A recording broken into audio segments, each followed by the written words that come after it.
All right, let's get rolling. Thank y'all for coming. Appreciate y'all coming out to practice, and appreciate you. I think it's good for you to be out there. It's good for you to report back. Appreciate you not showing pictures of full 11 and video, so I appreciate y'all doing that. We had practice 11 today, and we're kind of right in the middle. And what we do is right up until our first scrimmage. We had a scrimmage on Friday. We went in the stadium. We tackled for most of it, and that was practice 9. So right at practice 9, like 1 through 8 is basically there's a lot of drills, fundamentals, group. And then starting at practice 9, it was all team.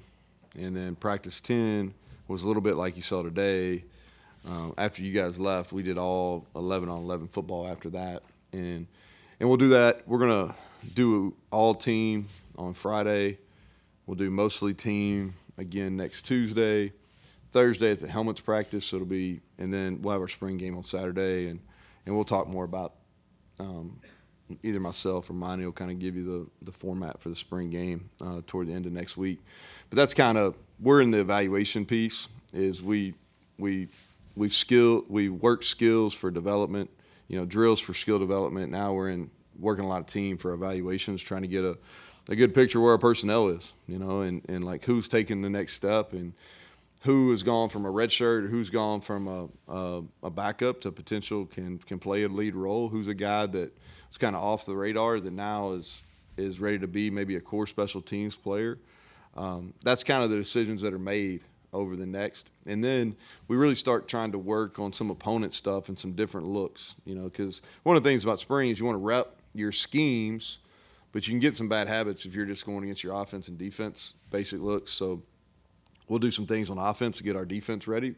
We'll do some things on defense to get our offense ready, for the season. And so that's kind of where we're at. And so with that, I'll take questions.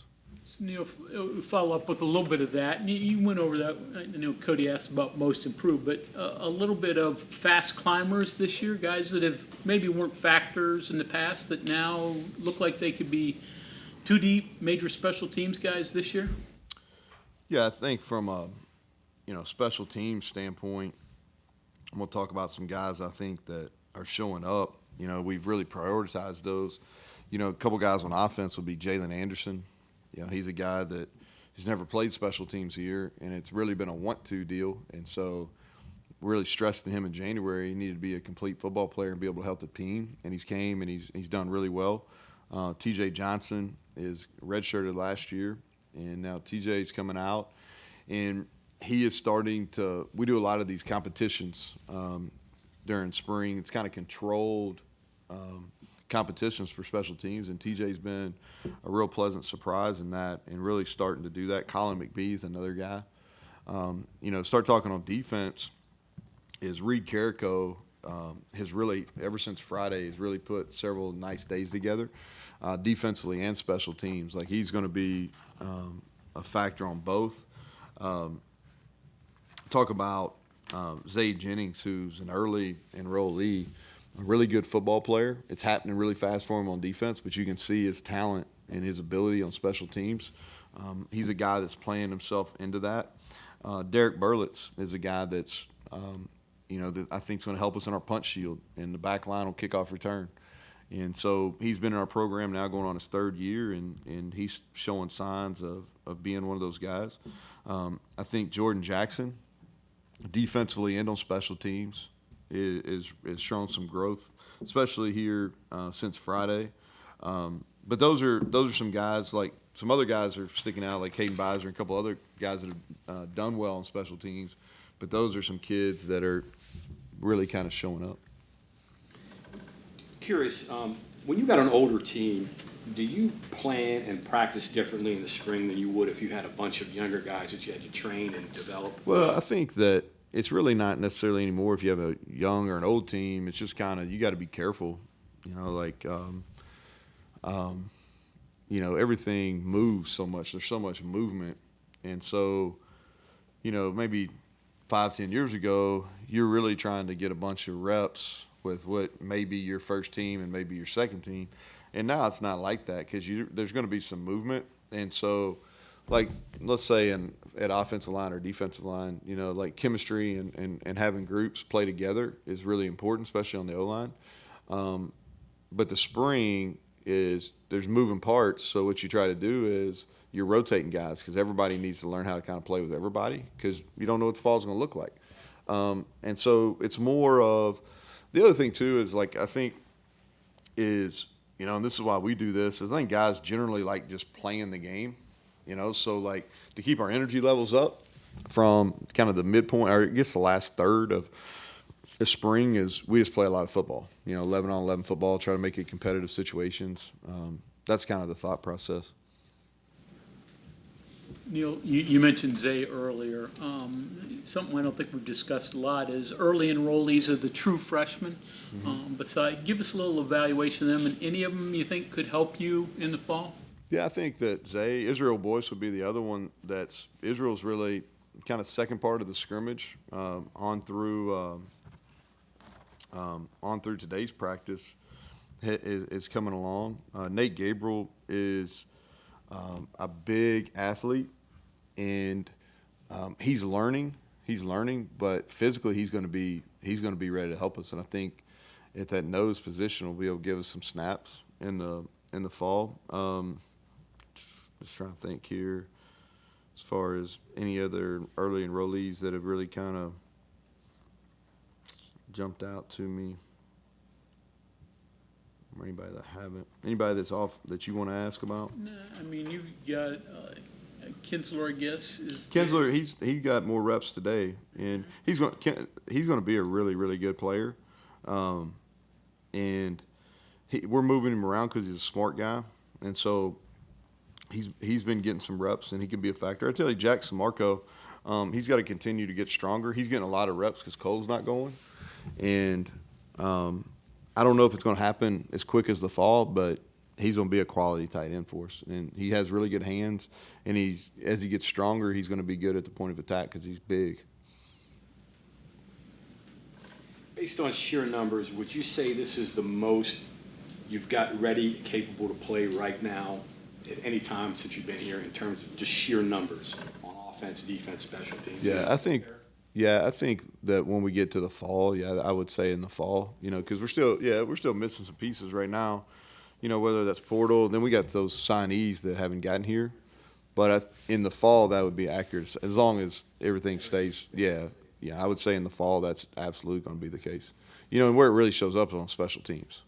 Like we do this, we call it a 4-on-4 drill, and it's really a competitive drill, punt, return, and we did it the other day, and like as we watched it as a staff, the comment was, I forget who said it, I don't know if Jeff said it, but it was by far the most competitive, and it was like a lot of good on good player reps, which I think is a credit to our overall depth and guys just understanding the techniques that we're teaching in those areas.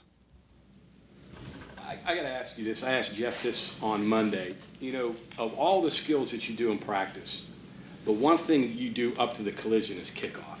How do you know what you got on kickoff or kickoff return? Because you only go up to a certain point. That's the only thing I can think of in sports. You don't do the actual full thing.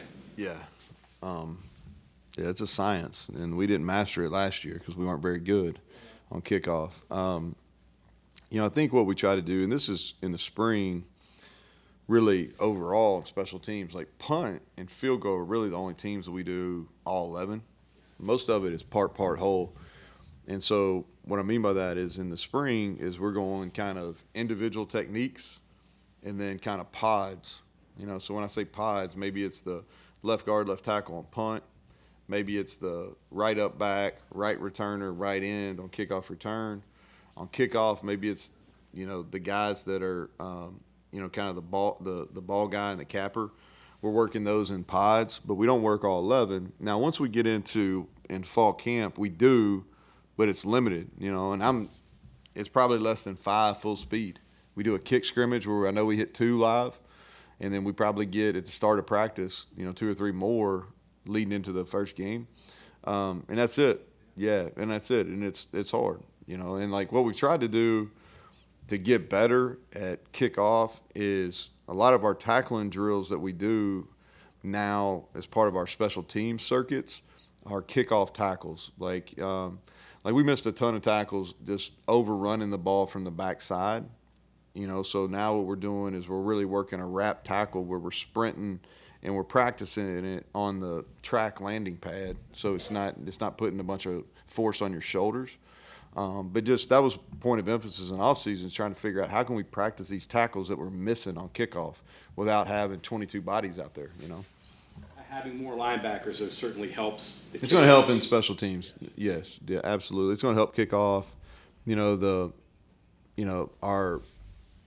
Our bandit spur bodies, they can, like Tyron Bradley, Ty Friend, those guys can run well too. Like Sean Martin's a guy that he runs well. Like he's like 19-20 all the time on the GPS. So like he's a guy that could even be a factor on kickoff for us too. When you were named coach, I'm sure you had a vision of your progress, and of course everything happened to change that vision. I mean, the road was not a straight road to where you got. But are you now where you thought you might be at this point, or are you still trying to catch up from COVID, from NIL and transfer and all that? I just think that this is the way I look at it, Bob, is like, so after that season in 22 where I felt like we underachieved, like I just hit the reset button on a lot of it. And so I don't know, I probably didn't have 6-year plan when I got here, as far as just thinking about what we'd look like going into year 6 in the spring. And so I probably can't answer that question. What I can say is after that 22, where things didn't go the way I thought they should, or the way we didn't play as well in any phases I thought we were capable of, so we underachieved, is we just changed a lot of what we were doing. And there was just a big reset in our program. And so now what I think of is, all right, we are in like month 16 of kind of the reboot, and we're making progress. I can't sit here and tell you in the spring. I'll be able to tell you probably after 3 or 4 games in the fall. But that's the way I look at it. We're kind of month 16 we're in spring, kind of the second year of our reboot. That's the way I'm thinking about it. Are you starting to become the team though? Yeah, like the main thing on that is just from a simple, there's a lot of things off the field and a lot but from a simple football point is we want to be a team that is disciplined, it's strains, it's tough, and it's smart. And so, and all of those traits take absolutely no talent. And so what we do is, like, we have things that we do from our winter program through spring ball to summer to fall camp into the season on our Tuesdays and Wednesdays, that we are working that identity of like who we have to be successful. And again, it's just being disciplined, it's straining, it's being tough, that's mental and physical toughness, and it's being smart. And so we take in this 12-month approach to football, who we are from a football identity standpoint. And I think some of the fruits of our labor, like I'll give you an example, is like we're tackling much better in the spring. Well, we're in month 16 of a total revamp of how we taught tackling, how we worked it, and it's a year-round approach from even going back into the winter, how Mike in strength conditioning, how they work angles and how we work deceleration and things like that into the spring ball, into our summer OTAs, into fall camp. And so, like, we're showing signs that we're a much better tackling team, which goes under physical toughness. And we work it, like we talk a lot about like striking with your hands because that's part of physical toughness. Well, we work that in the weight room, like on these strike pads we have. We do grip training, so we're in progress of like that identity that we need to be. I'm pleased with where we're at, 16 months into it, but we've not arrived. But I can't, if we sit here after 3 or 4 games and you ask the same question, I'll be able to give you like, yes, I think we're where we need to be, or no, we're not. The injured guys from the spring, are rehab going well? Any Yeah, setbacks there? Or No, any- so Asani is, I think he's on track. He won't be back in the spring. You know, TJ Crandall's been down with a hamstring. It's not serious, but it's nagging. He'd like to be out there. We'd like to be out there. We'd like him out there. Jacoby, I told you that's going to be right up into the fall, early in the season.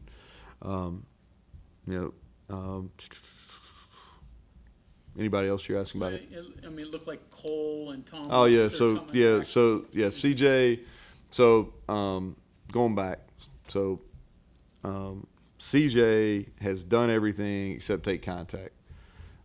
He could play in a game if we had a game, but he's going to be fine. Cole had a little operation upper body, nothing serious. He'll be full go. He'll be fully released in the summer. They're doing individual drills. Y'all saw him out there today. There is no contact at this point. Tomas is the other one. He's starting to do individual. He could not do. He got released to do individual, I think, the beginning of last week. So he's out there doing individual, but won't do any 11-on-11 work. Grayson. So Grayson just had another procedure. He had some really bad luck with a lower body, just kind of nagging. He missed some of the winter, came back, practiced early in spring, just didn't feel 100%. So he got a little procedure done. And I think it's about a month. He's about a month out from being able to run on hard ground, I think. Like McIntyre on Christmas. Yeah, so McIntyre, he had a lower body injury on today's Wednesday, right? Monday. Yeah, and we'll know more about that probably later in the week. Didn't look good though. Your receivers, part of the just moving guys around. I guess, and maybe this is always true, but you want people to know as many things as possible, depth, all that stuff. But like tactically, advantageous for you to have people who can just keep the defense. I'm not guessing, but you can't. It's hard to match up. I guess if you're constantly moving your pieces around, there's something there for you all that's good. Part of this versatility. I think what we're trying to do is in the spring, it's as much trial and error as anything. Like we want to teach them, Mike, conceptually. So like if you think about it, anytime you're in a 2x2 set offensively, you usually have some type of two-man concept to your left and two-man concept to your right. And so there's multiple ways to teach it. You can just teach, hey, this is your route that you do. Every time we call this is what you do. Or you can teach the concept. All right. So early on, what you do, if you get a guy that comes in the summer or they get there in fall camp, you just want them to know their individual responsibility. But now we've got all these guys outside of Jaden Bray that have been in the system now since we hit the reboot last January. And so now what we're trying to do is teach them conceptually. And it keeps them on their toes because it gets a little monotonous in spring practice. So it keeps them on their toes. So like Hudson Clement, he's probably more comfortable outside, but we're challenging him so he learns all the spots, inside and out. And so he knows what to do. Traylon Ray, he feels more comfortable outside, but he's been getting reps inside, so he knows what to do.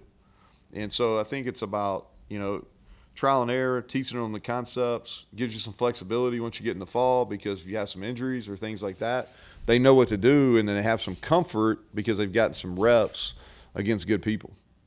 Could there be a situation where a guy is, I don't know, if he's like a Y for a series and next thing you know he's a Z outside or is If you like today, if you were watching, like Hudson did that today. Like Hudson played inside for a series, he played outside for a series.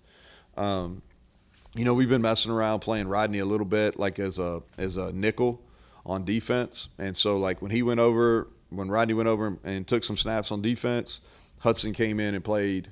And we're messing with Rodney on that just because he's got really good lateral quickness. He played defense in high school, and it'll give us some flexibility there. And he's done pretty well.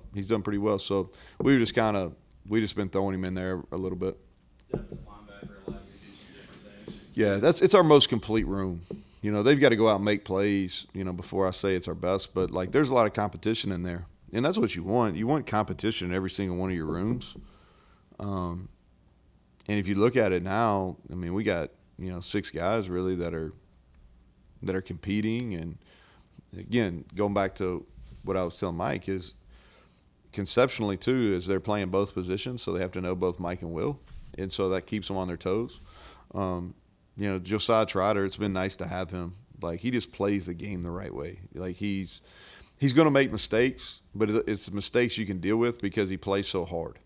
And he has a physical presence.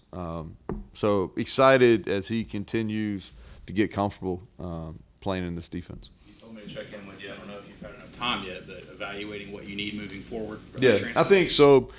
Big part of it'll see, who we have is not going to be here, right? And I think when you think about it, like, you want all of them.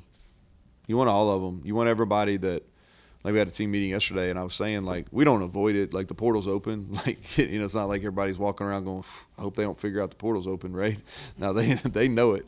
And so, it's part of the kind of the reboot that I was talking about is one thing is, man, we're really transparent with our guys. Like, portal's open, and what that basically means is everybody's a free agent, and so everybody has individual choices. And, I think the thing that, obviously money's a factor for some more than others. Some, I think it's a little bit,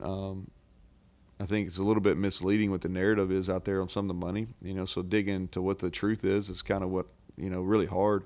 And I said this too to our guys yesterday, and I really mean this. Like, everybody talks about, there's a ton of benefits of being a college, like, football player or a men's basketball player. They're making money, more than they have, and they deserve it, right?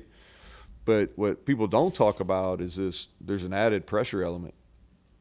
There's this comparison component that wasn't there when I was playing, which doesn't seem too long ago. When I grow facial hair and I see all this gray, I'm like, ooh. But there's a comparison component, there that and kind of a FOMO, their fear of missing out, or they look on social media, and I think that puts a lot of stress on them. And I think a lot of these guys get stress from outside influences that really and some of them come from home, some of them come from agents or things that don't really know what exactly is going on within their sphere, and so I think those pressures are real, and I feel for them. And it's there's a ton, like I said, there's a ton of benefits to playing Power 4 football, but there's also a lot of pressure that a lot of people don't understand or don't talk about. And so, like, during this time, like, our players have a lot of pressure, and so I think that they always, money's a factor. I think the experience that you're having is a factor. And I think your individual situation is a factor. And so, like, everybody, they got to think about those things. And I want everybody that practiced today, everybody that was in our team meeting yesterday and today, I want them part of our program. And we care about them. But at the same time, I get those decisions. And if we have some movement, I think that our secondary, we got to continue to take another, we need one or two more bodies. We just don't have the depth there, I think we're better, but we need some depth. Depending on how a couple injury things work out D-line wise, that could be a potential area of need too. I think the injury picture will tell us on that. Could we go back to Rodney playing nickelback? Yeah. Spring thing, or Yeah, I think to be determined. Yeah, like I told him in recruiting, like when we were going through the recruiting process, I can remember telling Big Rod this is he played corner in high school, and I used to give him a hard time because, like, he played over there and he never showed up in the picture, right? He was never getting tackles or anything.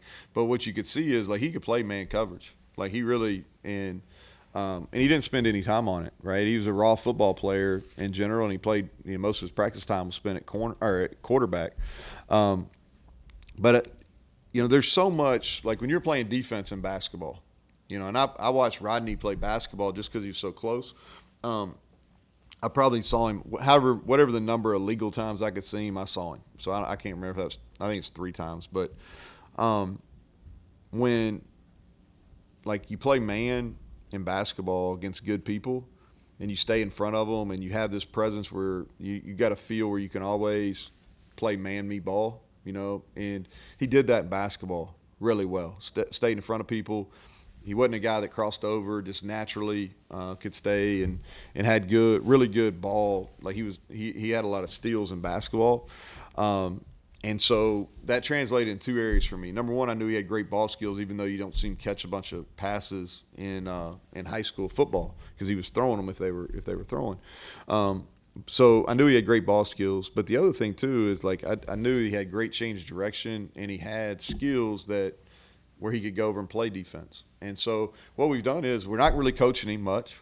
It's kind of one of these things where, hey, we tell him like, hey, this is what you're going to do, and we meet with him for about 2 minutes, and he goes out there, and it's like, if he looked bad, then we'd just went, "Oh, just kidding, come back over," you know. But he's looked pretty good, and so like, you know, we're teaching him a little bit now, and so definitely could be like he's an offensive player. Like, get me wrong, he's an offensive player. He's pushing to be a starter at receiver, and he's a guy that we want to get him the ball. Like, he had a great scrimmage on Friday, like really a great scrimmage. Like, was really excited about his growth at receiver in that scrimmage. But he's also a guy that, you know, could potentially, if he stays, could give us some snaps at nickel. And maybe that doesn't put stress on us where we have to go find somebody else. They didn't have a two-way player?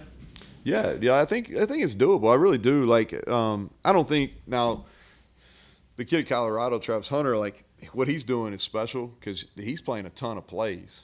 And I don't think we're at a standpoint where we need him to do that.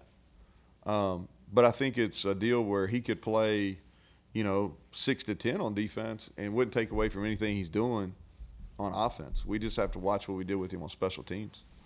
Don't you have to do that in this game now? The more 2-for-1 players you have, the more versatile guys, the more depth you have. I just think you got to be open to it. Yeah.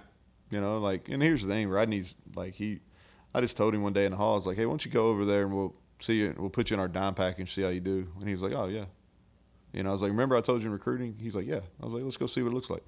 So I think you just got to be open to it. You know, we had a kid, Marcus Jones, at Troy, and he's playing for the Patriots now, but great player. I wish I would have got him here then, but Marcus, great kid, and we used him on. He was a corner, and he was a great punt returner, great kickoff returner,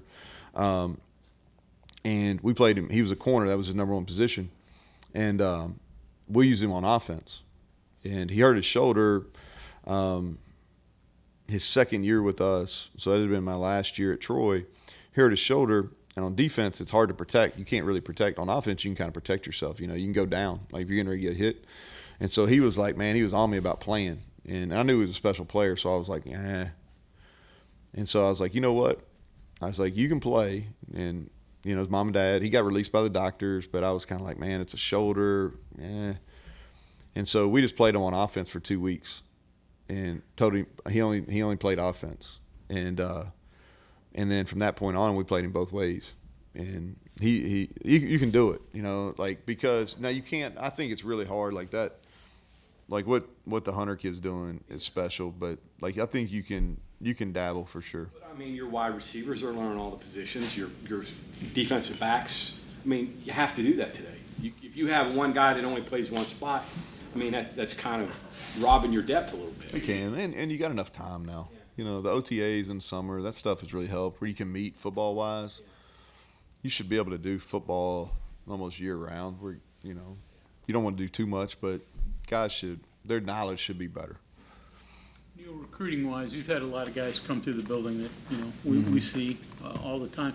Different recruiting off the success you had last year that maybe in previous years? You know, I think that I think there's a couple things. You know, it's easier just because I don't have to deal with the narrative that I was dealing with last year, so that helps. But we've also had a lot of success with freshmen, and most people want to play early now. So I think that has really helped. And we've been pushing these spring visits because I just think that the way the kind of the recruiting model works is things happen fast. So we've had a lot of 25 kids here, but we've had a lot of 26s too. And for them to watch spring practice. And they can observe things in spring practice they don't get during a normal recruiting, like a game visit or a junior day or an official visit, because it's the only time they can actually see a practice. So they see what the depth looks like. They can see the schematics that we're running. They also can see the coach-to-player interactions, the player-to-player interactions, and those are critical, you know, and they get a feel for, like, what is the environment, you know, at practice. And so we've really been pushing guys to come, and we've had a bunch. It's we've had a lot going on in a good way. You know, basketball one, I guess. If you got a lineup of like 5, 6, 7 guys, it's pretty hard to defend. Your receiver is not the same size, but heights and weights are pretty similar. I Yeah. imagine that helps with inside and outside too. Not saying that's part of the plan, but it's maybe it functions that way too a little bit. Yeah, we got one. We don't have the real long guy. You know, if you follow us in recruiting, that's the piece that we're trying to get. Is I like our body types like Jaden Bray, Traylon Ray, like Hudson, like those are really good outside body guys.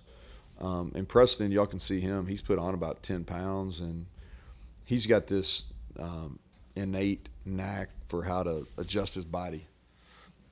And that's a talent. You know, I'd love to tell you we taught that. That's just a talent that he has. We're missing like a real long guy, but that's the only really body type that we're missing in that receiver room is just a 6'4" plus guy. You know, I've got a spring game question, and this is just something I've been thinking about. Teams keep experimenting with what to actually do in spring games, and some of them just cancel. Would there be any value in like playing in different venues, like just for the novelty aspect of it? Like, There is like change of scenery does you know, like fall camp stuff. Like I've been a proponent. Like there's a couple different places in southern West Virginia that I would be for if we could make it work financially. Because I do think a change of scenery does. You know, the way that works. Like every time I go to the beach, I feel better coming back. You know, like it's like change of scenery definitely helps. You know, the spring game stuff is we've done a little bit of everything, man. We made it kind of a, you know, Lane got a bunch of, we didn't go quite as far as Ole Miss did, but like at Troy, we would make it kind of a more of a like celebration and fun and like, because to me, like I want the spring now, like a couple years because people administratively just wanted a spring game. So like, all right, shit, if you want to be boring, we'll be boring, you know. But like to me, like the spring game is unique, and you know, it's like how many inter squad games, you know, like let's do something fun, let's do something, you know. So we've got a couple of really good ideas, especially around getting our young people involved, like some young fans, getting them down on the field and doing some things. We're going to play, you know, we're not going to play 4 quarters of live football on a week from Saturday.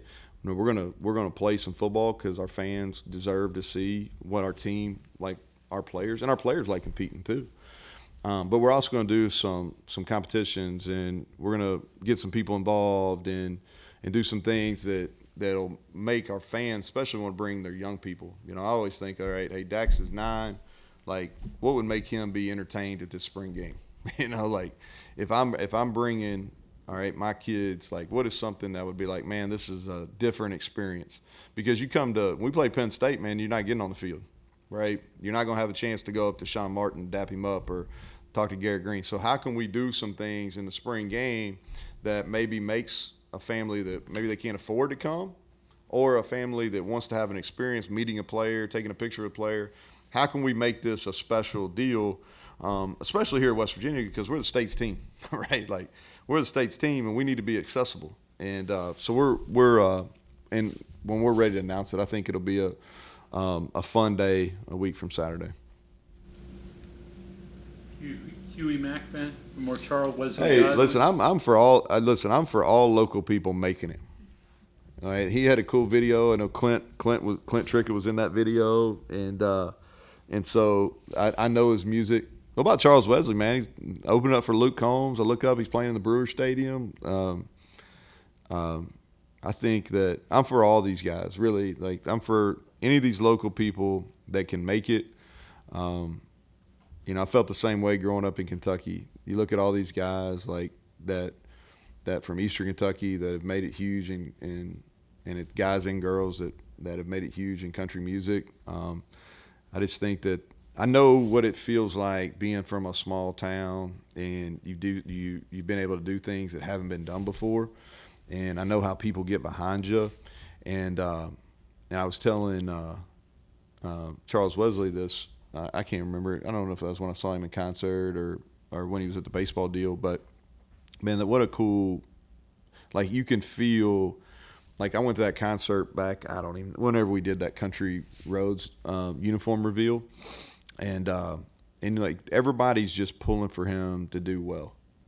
You know, like I went down the Players Championship, and a buddy of mine, and so the first song they played is Q Country Roads. I got in his car and he played Q Country Roads. I'm like, oh, you know this? He's like, oh, this is awesome. And I just think it's cool, you know, like. Anybody that's local and like he's doing his music's a little bit different. He's got a unique sound, and yeah, so for sure I'm pulling for him. I'm glad he's opening up spring game. Anybody else? All right, thank you all.